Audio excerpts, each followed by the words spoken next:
Welcome back to another episode of After the License, the podcast where we help real estate agents build their business. I'm your host, Jeff Bittner. Today we're going to be talking about tips for getting started on pretty much any social media site. Now, we're not going to get into tactical things today. We're going to talk about kind of general tips that you should be looking at if you want to embark on any new social media platform. Before we get started, as always, if you're listening on the podcast, check us out on the YouTube channel. We're going to be dropping YouTube-specific content here in the coming weeks. And if you're watching on YouTube, don't hesitate to catch us on pretty much anywhere you get podcasts. Okay, so social media can be this daunting thing. And we talked about yesterday picking a social media platform to really kind of dive into which one's going to be best for you and how you go about making that decision. Well, now that you've picked something, you have to get started.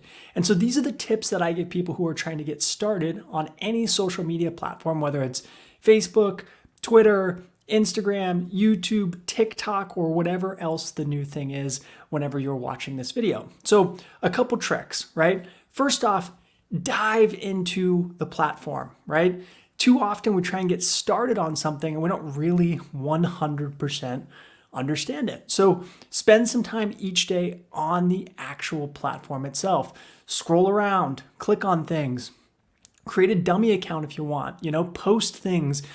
Even if you have 0 followers, start to dive into what this thing actually is and why are people using it. The second tip is follow people in your space that are doing what you want to do. So this is for real estate agents. So if you're a real estate agent, follow other real estate agents who are putting out content that you like and that you want to be like, and really start to dissect what it is they do. Now, this is a piece of advice that I took from one of Gary Vee's videos. He says, don't do what I say, watch what I do. And basically what he was saying is, take a look at his profile, right? How often does he post? If we're talking about Instagram, is he posting on his main feed or is he posting on the story? What does his bio look like?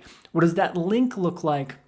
What features is he utilizing, right? How often is he doing it? Is he going live versus just posting, right? These are all things you can dissect and start to implement or think about implementing for your own account.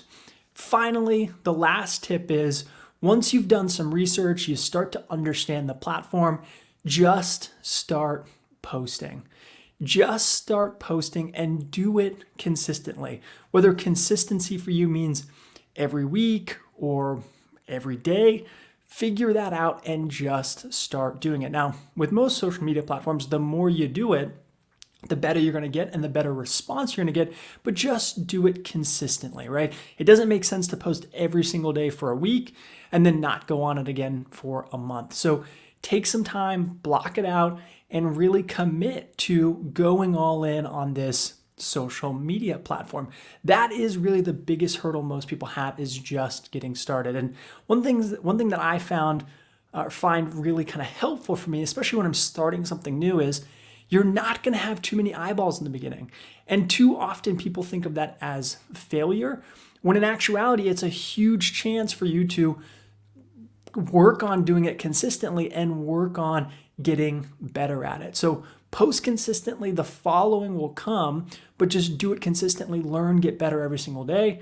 And pretty soon, 6 months, a year, 2 years down the road, you're going to say, man, I should have done this a lot sooner. Okay, guys, those were tips for getting started pretty much on any social media platform. As always, if you enjoy the content, you're watching on YouTube or Instagram, hit the heart or the thumbs up, and we'll catch you next time.